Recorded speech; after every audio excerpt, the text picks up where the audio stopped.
देखिए, मायावती के ऊपर तो डर वाकई लोकसभा चुनाव के बीच में हमें देखने को मिला था कि मायावती जो फैसले ले रही थी, जो प्रत्याशियों में बदलाव कर रही थी, जो अपने सांसदों और अपने विधायकों को पार्टी से निष्कासित कर रही थी, या फिर बहुजन समाज पार्टी से कुछ ऐसे सांसद खुद फैसला लेते हुए नजर आए थे, वो सिर्फ और सिर्फ इसी वजह से था कि मायावती डर के साए में नजर आ रही है। एक वक्त पर राजनीति करते हुए मायावती ने राजा भैया तक को जेल में भिजवाया था, मुख्तार अंसारी को जेल में भिजवाया था, लेकिन आज ये स्थिति है कि वही उनसे खौफजदा नजर आती हैं।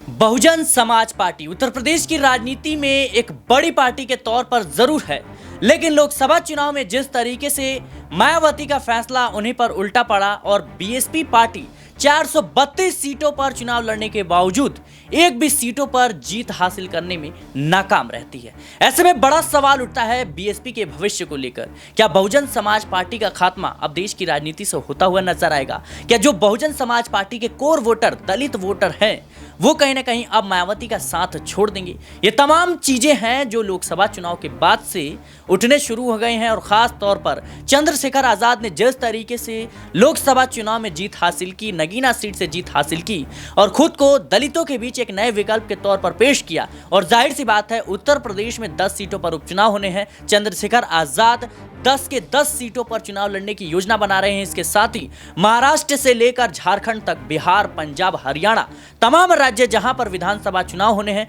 वहां पर कहीं ना कहीं चंद्रशेखर आजाद चुनाव लड़ते हुए नजर आएंगे। और ऐसे में मायावती के ऊपर जिस तरीके से दबाव बनाने का जो प्रयास है वो सफल रहा है। और एक तरफ मायावती लोकसभा चुनाव के दौरान कहती हैं कि आकाश आनंद अपरिपक्व हैं, वो कहीं ना कहीं उनसे तमाम जो पद हैं वो छीन लिए जाते हैं। नेशनल कोऑर्डिनेटर होते हैं वो भी पद छीन लिए जाते हैं, उत्तराधिकारी का जो पद होता है वो भी छीन लिए जाते हैं। लेकिन जब बहुजन समाज पार्टी को हार का सामना करना पड़ता है, उसके बाद से ही एकदम से आकाश आनंद मैच्योर हो जाते हैं और बहुजन समाज पार्टी की कमान फिर से उनके हाथ में दे दी जाती है। मायावती इस बात को बखूबी समझती हैं कि दलित जो वोट बैंक है वो कहीं ना कहीं उनसे खिसकता हुआ नजर आ रहा है, और जिस प्रमुखता से मुद्दों को उठाना चाहिए, जिस तरीके से चंद्रशेखर आजाद जमीनी तौर पर उठाते हैं, कहीं ना कहीं मायावती अब जमीनी तौर पर एक्टिव नहीं नजर आ रही है और इसका खमियाजा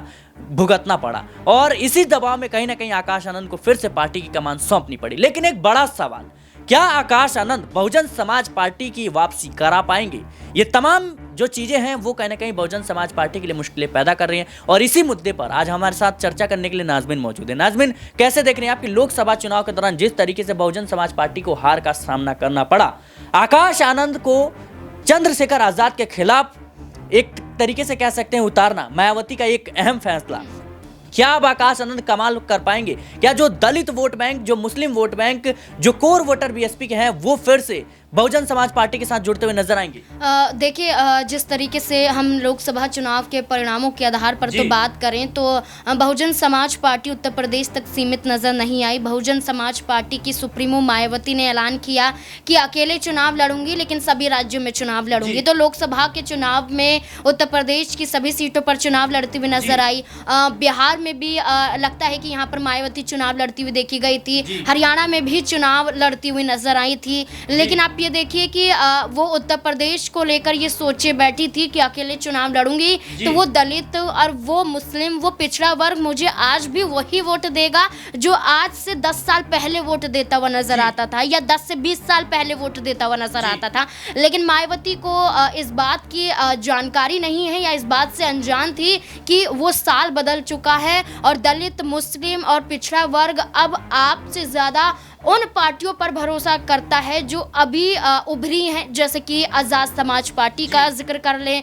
अपना दल का जिक्र हम यहाँ पर कर लें। अपना दल तो बसपा के जरिए ही निकला है, और इसके साथ साथ आप ये देखिए कि जो बहुजन समाज पार्टी के कोर वोटर्स थे वो कहीं ना कहीं समाजवादी पार्टी की तरफ, कांग्रेस की तरफ शिफ्ट जरूर हुए हैं। तो कहीं ना कहीं मायावती के ऊपर ये दबाव है और ये डर है। देखिए, मायावती के ऊपर तो डर वाकई लोकसभा चुनाव के बीच में हमें देखने को मिला था कि मायावती जो फैसले ले रही थी, जो प्रत्याशियों में बदलाव कर रही थी, जो अपने सांसदों और अपने विधायकों को पार्टी से निष्कासित कर रही थी, या फिर बहुजन समाज पार्टी से कुछ ऐसे सांसद खुद फैसला लेते हुए नजर आए थे, वो सिर्फ और सिर्फ इसी वजह से था कि मायावती डर के साए में नजर आ रही है। एक वक्त पर राजनीति करते हुए मायावती ने राजा भैया तक को जेल में भिजवाया था, मुख्तार अंसारी को जेल में भिजवाया था, लेकिन आज ये स्थिति है कि वही उनसे खौफजदा नजर आती हैं। भारतीय जनता पार्टी से डरी सहमी नजर आती हैं। भारतीय जनता पार्टी के खिलाफ ही यहाँ पर उनके भतीजे आकाश आनंद ने एक बड़ा बयान दे दिया था कि बुलडोजर वाली नहीं, आतंकवादियों की सरकार है। तो मायावती ने फौरन एक्शन लेते हुए अपने भतीजे को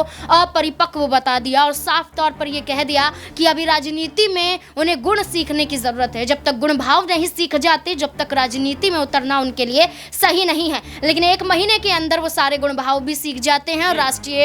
यहाँ पर बात करें उत्तराधिकारी बना देते हैं, यहाँ पर नेशनल कोऑर्डिनेटर भी बना देते हैं। लेकिन मायावती को लेकर अगर हम देखें तो एक वो रणनीति पर काम कर रही है कि आकाश आनंद के जरिए वो चाहती हैं कि वो दलित और वो पिछड़ा वर्ग, चाहे वो ओबीसी हो, चाहे वो एससी हो, एसटी हो, जो भी कैटेगरी यहाँ पर मौजूद हो, वो यहाँ पर वापस उनके युवा चेहरे के जरिए वो वापस लेकर आ सके। जिस तरीके से समाजवादी पार्टी ने इसी के बलबूते पर यहाँ पर कम से कम आपको बता दें कि जिस तरीके से सीटों का आंकड़ा पार किया, 37 सीटें यहाँ पर समाजवादी पार्टी ने जीती, वो इसी आधार पर था कि वो पीडीए के तहत चलते हुए नजर आए थे। पिछड़ा दलित अल्पसंख्यक को लेकर उन्होंने। नाज़मीन, एक अहम सवाल है कि एक तरफ अखिलेश यादव जो मुखरता से कहीं ना कहीं अपनी बातों को रखते हुए नजर आते हैं, राहुल गांधी या फिर तेजस्वी यादव की बात करें या फिर चंद्रशेखर आजाद की बात करें, तो ये तमाम जो चेहरे हैं कहीं ना कहीं जमीनी तौर पर एक्टिव नजर आते हैं। क्या इसी कड़ी में मायावती ने आकाश आनंद को आगे किया है कि आने वाले भविष्य में अगर लंबे रेस का घोड़ा बनना है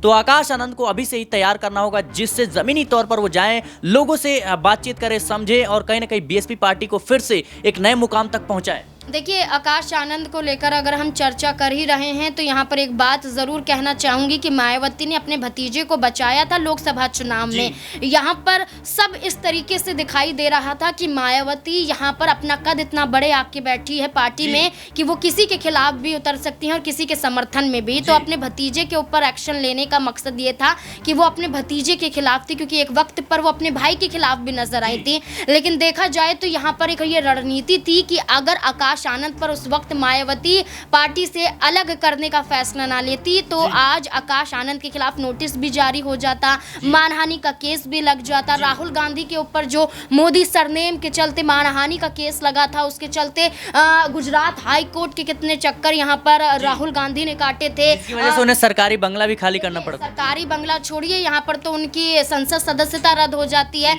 लोकसभा में बोलना बंद हो जाता है, लोकसभा के बाहर भी बोलना बंद हो जाता है, यहाँ तक कि उनका चुनाव लड़ने पर भी संकट आ गया था। लेकिन जिस तरीके से सुप्रीम कोर्ट की तरफ से फैसला आया और राहुल गांधी की सदस्यता को बरकरार रखा गया, चुनाव भी लड़ा और 2 सीटों पर चुनाव भी राहुल गांधी ने जीता, तो यही मकसद आकाश आनंद की राजनीतिक हैसियत को बचाने के लिए मायावती ने ये कदम उठाया। देखिए, बिल्कुल कोई इसमें दोहराए नहीं है, कोई भी इसमें संशय नहीं है कि मायावती उनके खिलाफ थी, बल्कि मायावती आकाश आनंद यानी कि अपने भतीजे को बचा रही थी कि मानहानि का केस उन पर ना हो जाए, भारतीय जनता पार्टी अपने चक्रव्यूह में उन्हें ना फंसा ले। इसलिए देखा जाए तो मायावती ने अपने भतीजे को लोकसभा चुनाव के बीच में बचाया। लोकसभा चुनाव संपन्न हुआ, भारतीय जनता पार्टी ने सरकार बना ली, केंद्र में यहाँ पर वो फिर से आ जाती हैं और मायावती ने एक बार फिर से अपने भतीजे आकाश आनंद को वो जिम्मेदारियां वापस लौटा दी और इसी के आधार पर वो हो सकता है कि उपचुनाव भी लड़ते हुए नजर आए, हो सकता है कि 2027 के विधानसभा चुनाव लड़े, हो सकता है कि हरियाणा में अभी गठबंधन मायावती करती हुई नजर आई है, आकाश आनंद इस सीट पर चुनाव लड़ जाए हरियाणा की किसी भी सीट से। तो ऐसे में मायावती ने एक बड़ी सोची समझी रणनीति बनाई है ताकि वो अपनी पार्टी को तमाम और राज्यों में और उत्तर प्रदेश में उसी हैसियत के साथ फिर से काबिल कर सके। जी बिल्कुल, कहीं ना कहीं मायावती के फैसले जिस तरीके से बीएसपी पर भारी पड़े, खास तौर पर देखा जाए तो आकाश आनंद के खिलाफ जिस तरीके से एक्शन लिया, इंडिया गठबंधन या एनडीए में शामिल नहीं होती है, तो कहीं ना कहीं विपक्ष भी लगातार उन पर निशाना साधता है, कहता है कि मायावती भारतीय जनता पार्टी की मदद कर रही है, बीजेपी की बी टीम है बीएसपी। तमाम जो चीजें थी कहीं ना कहीं मायावती के विपक्ष में गई और नतीजा ये हुआ वो हम सब ने देखा, खासतौर पर बहुजन समाज पार्टी को एक बड़ा झटका लगा। लेकिन अब देखना होगा कि मायावती जो फैसले ले रही हैं आकाश आनंद को लेकर के, अब आकाश आनंद को एक नई जिम्मेदारी दी गई है कि कहीं ना कहीं जो चुनाव आने वाले हैं उसमें जो प्रत्याशी है उसका चयन आकाश आनंद करेंगे, यानी पूरी तरीके से अब आकाश आनंद के हाथ में बीएसपी की कमान है। और क्या आकाश आनंद के फैसले अब बीएसपी को वापस सत्ता में ला पाएंगे? क्या एक बार फिर से बहुजन समाज पार्टी कहीं ना कहीं सत्ता में आएगी? ये जो सवाल है अभी भी बने हुए हैं। फिलहाल आने वाले भविष्य में देखना होगा बीएसपी का क्या स्तर रहता है। फिलहाल के लिए इस रिपोर्ट में इतना ही। देश और दुनिया की तमाम खबरों के लिए बने रहें नेक्स्ट 9 पॉलिटिकल बाइट के साथ।